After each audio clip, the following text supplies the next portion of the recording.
Hello दोस्तों, कैसे हो आप सब लोग। आशा करता हूँ सभी लोग ठीक होंगे। तो दोस्तों, आज हम लोग पढ़ेंगे मूल अधिकारों के बारे में कि मूल अधिकार क्या होते हैं, कितने प्रकार के होते हैं, इनकी विशेषताएं क्या हैं।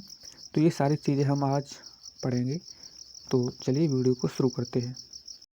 चलिए देखते हैं मूल अधिकारों के बारे में। तो मूल अधिकार हमारे संविधान में 14 से 35 अनुच्छेद 14 से 35 में वर्णित हैं। ठीक है, तो चलिए देखते हैं। लेकिन आपको पहले बता दें कि हमारे मूल अधिकार कितने प्रकार के हैं। तो सबसे पहले आपको बता दें हमारे मूल अधिकार 6 प्रकार के हैं। कितने? 6 प्रकार के हैं। कौन कौन से हैं?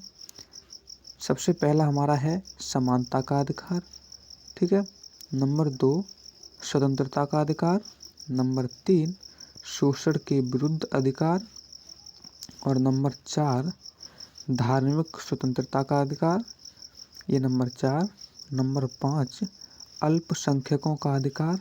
और नंबर 6 संवैधानिक उपचारों का अधिकार। तो ये हमारे मूल अधिकार 6 प्रकार के हैं और हम इन सभी मूल अधिकारों को एक एक करके पढ़ेंगे। तो चलिए देखते हैं। सबसे पहले समानता का अधिकार। जैसा कि मैंने आपको बताया कि हमारे मूल अधिकार में जो मूल अधिकार हैं वो 6 प्रकार के होते हैं। ठीक है, कितने प्रकार के होते हैं? 6 प्रकार के। तो उन 6 प्रकार में हमारा जो पहला है उसे हम कहते हैं समानता का अधिकार। ठीक है, क्या है? समानता का अधिकार। और ये अनुच्छेद 14 से 18 में वर्णित है। 14 से 18 अनुच्छेद में हमारा समानता का अधिकार दिया गया है। इसमें क्या क्या प्रावधान है वो देख लेते हैं।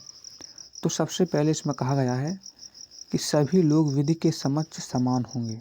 ठीक है, चाहे फिर वो किसान हो या कोई व्यापारी हो या कोई अभिनेता हो या उद्योगपति हो या कोई नेता हो, सभी लोग विधि के समक्ष समान होंगे।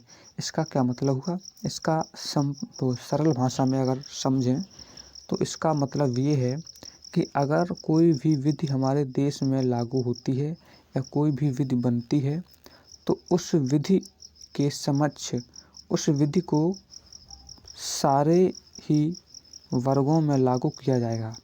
ऐसा नहीं है कि कोई विधि किसान में लागू हो रही हो, व्यापारी पर लागू हो रही हो, लेकिन अन्य वर्गों में लागू नहीं होती हो। ऐसा नहीं होगा। अगर कोई विधि है तो वो विधि सभी के समान, सभी के समक्ष समान लागू होगी। ठीक है, ऐसा नहीं होगा कि अगर कोई किसान है तो उस पर विधि लागू होगी, कोई अभिनेता है उस पर लागू नहीं होगी। ऐसा प्रावधान हमारे समानता के अधिकार में नहीं है। ठीक है, तो ये था पहला कंडीशन। अब देखते हैं नंबर 2 भेदभाव का आधार। ठीक है, यहाँ पे अभाव लिख गया है, इसको काट लो और यहाँ पे लिख लो भेदभाव का आधार। ठीक है, भेदभाव का आधार क्या है? इसका मतलब ये है, अब आप पूछोगे कि अभी मैंने यहाँ पे बताया कि विधि के समक्ष सभी समान होंगे, सभी को समानता का अधिकार है जैसा कि यहाँ पे लिखा है। लेकिन यहाँ पे क्या कह रहा है ये कि भेदभाव का आधार। आधार का मतलब कि भेदभाव होगा, लेकिन भेदभाव कैसा होगा? तार्किक। भेदभाव कैसा होगा? तार्किक होगा। और इसकी पुष्टि कौन करेगा? इसकी पुष्टि करेगा न्यायपालिका। इसका सरल मतलब क्या हुआ मैं आपको समझाता हूँ। देखिए, हमारे जो मूल अधिकार में जो 14 से 18 अनुच्छेद में ये दिया गया है समानता का अधिकार, इसमें सबसे पहले ये है कि विधि के समान सभी समान होंगे। ठीक है, विधि के समक्ष सभी समान होंगे। लेकिन अगर सभी लोग विधि के समक्ष समान होंगे, ध्यान से सुनना मेरी बात को, सभी लोग अगर समान होंगे तो जो लोग गरीब हैं, जो लोग निम्न जनजाति से हैं, ठीक है, पिछड़ी जाति के लोग हैं, महिलाएं हैं, इन लोगों की हालत ज़्यादा ख़राब है। ठीक है, तो हमारे संविधान में ये भी लिखा है कि भेदभाव होगा, लेकिन भेदभाव किसके साथ किया जाएगा? भेदभाव किया जाएगा जैसे कोई गरीब है, ठीक है, कोई गरीब है तो उन गरीब लोगों के लिए सरकार अलग से विधि बनाएगी और उस विधि के तहत गरीबों को सुविधा प्रदान करेगी। ठीक है, क्या करेगी? गरीबों को सुविधा प्रदान करेगी। लेकिन ये जो गरीबों को सुविधा दिया जाएगा या आरक्षण समझ लो, या आरक्षण या सुविधा जो गरीबों को या पिछड़े वर्गों को जो आरक्षण या गरीब लोगों को जो सुविधाएं दी जाएंगी वो केवल गरीब लोगों के लिए ही होंगी। ठीक है, या इन पर ही लागू होंगी। ठीक है, तो ये होगा भेदभाव तार्किक।